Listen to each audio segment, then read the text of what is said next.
Okay, ladies and gentlemen, Market Michael here. Now, I woke up late, so I wanted to get you some information right away as soon as I possibly could. So right now, I'm going to just show you the futures, what we're looking at.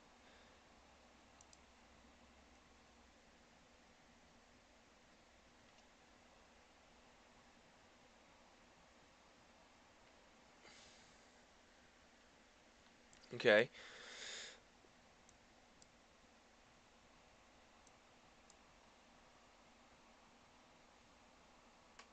we see this decline at night, and this is the morning, Wednesday. Uh, right here on this NASDAQ, we are at the 38. We passed the critical 38 with S&P and Dow. So, this is extremely negative signs, and, honestly, I think I'm just about expecting one or two more bad days, and then possibly it's going to get slightly better.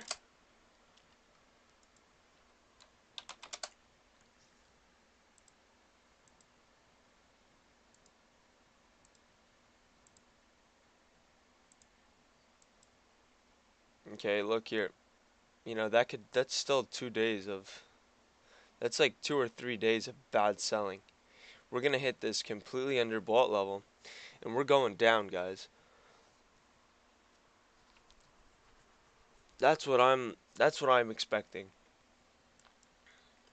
Look, look, I'm expecting, for us to go well below that 6,800 level. I'm expecting us to even hit this 6,600 level and bounce off and make lower lows.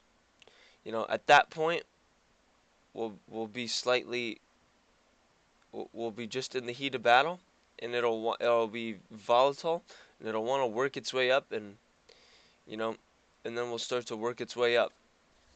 But again,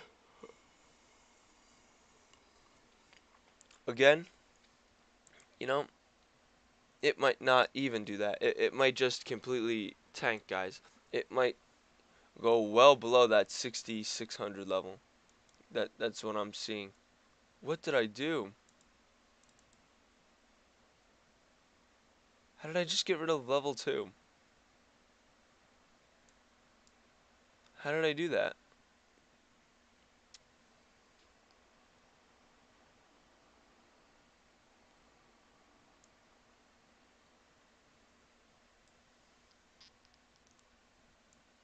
Uh,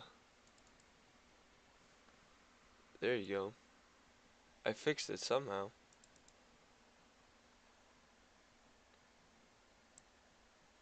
Apparently,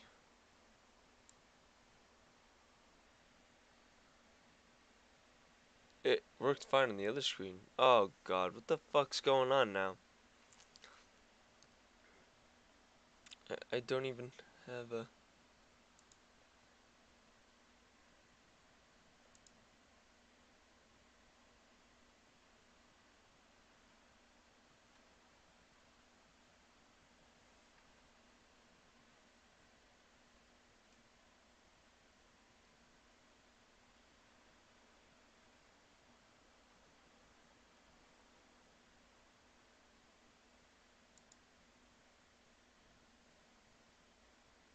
Oh, again though.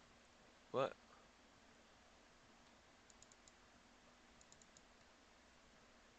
Look guys, I just want to show you that I'm not fucking crazy.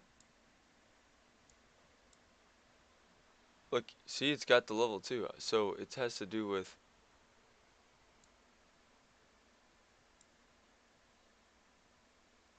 The fuck?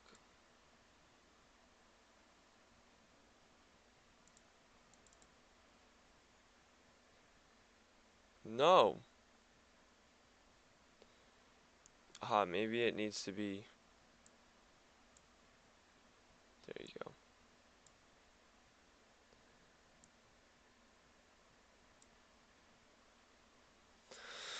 Oh, that was sorry guys, sorry. again, so I'm expecting these big drops to continue. Uh, and we're going to, so this is the point where we're starting to hit that you know, and again, I don't think the 6,800 where we have that 200-day moving average. I don't think it's a line in the sand. I just think that it's gonna slowly be eroded, and it's one sign to the many that we are in trouble, and the direction is going south, not north.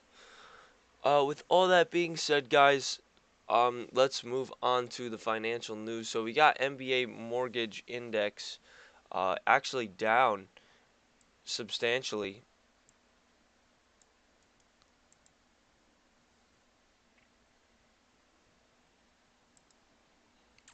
Let's see what they have to say about it. Uh,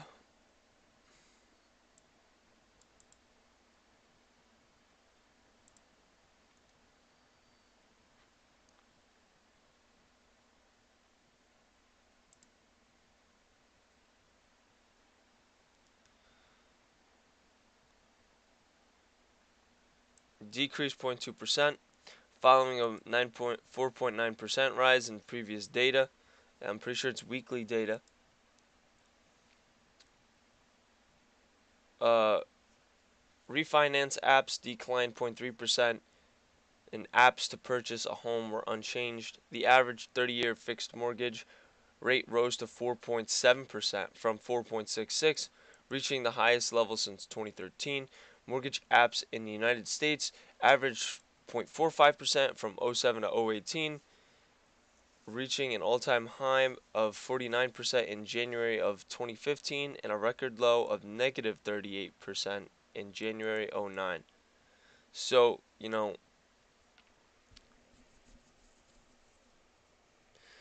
I think this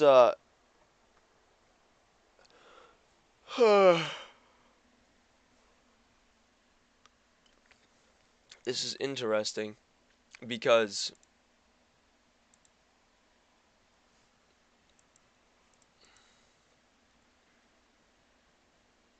hmm. Yeah, so it looks like we are peaked out on the data here.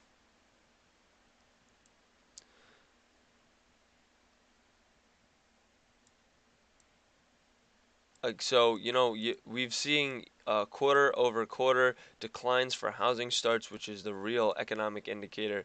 New home sales, again, continual decline. Pending home sales. So, a lot of people are closing. I don't know if that really. Existing home sales are dropping. Construction spending is going up. Housing index, not really sure what that means. I guess the market index is gone down. Mortgage rate has gone up. Oh, this is forecasting. Interesting. Well, that doesn't really seem like a good forecast.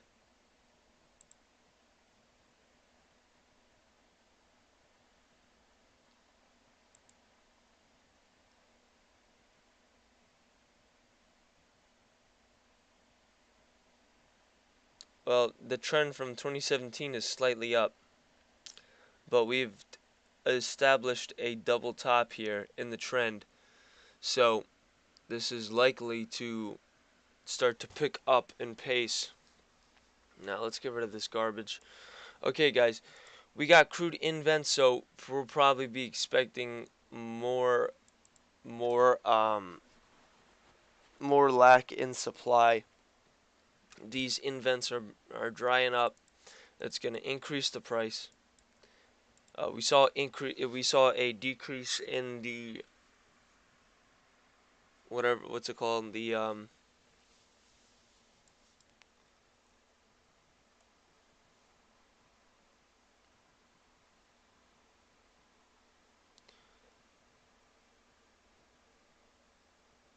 yeah, we saw a decrease in those crude inventories, and net gas inventories, and that raised the price.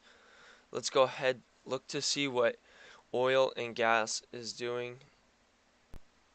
Where's crude?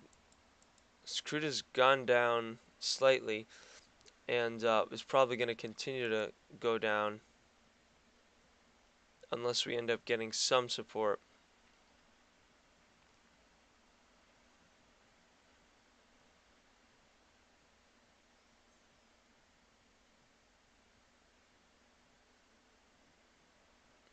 But it all depends on what goes on here. So,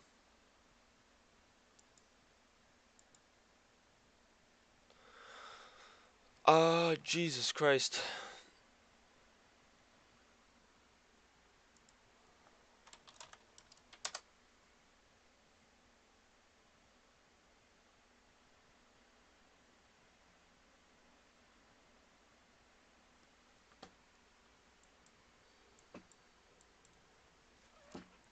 Well,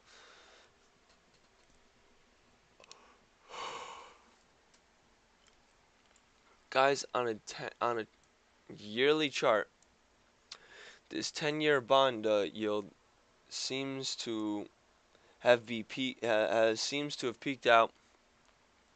Meanwhile, just like I said, looks like we've got heavy resistance at this 9,500 fib, or 10,000 fib, 10,000 area. I said we'd probably get resistance here, and look, we're starting to pull back. So this is it for Bitcoin. Bitcoin's coming back down. Let's check out gold. Whoops. We see here gold. Interesting. Thought it had support at this 38, but I mean, it needs to still stay in this area. The fact that it's dropping below it is a horrible sign. It's taking long-term momentum and throwing it in the garbage. So this is setting up really bad for gold because gold didn't find support higher and have and continue an extreme momentum. So that's really sad for gold here. What might make it run, perhaps, is a real dive lower, guys, and then an increase. So let's look at silver.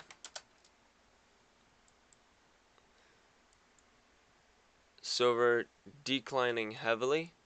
Now we should again, bounce off this lower trend line, bounce off this lower support at low 16s, high 15s.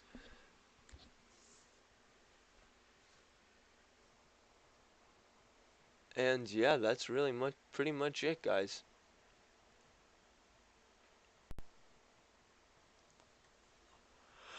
All right.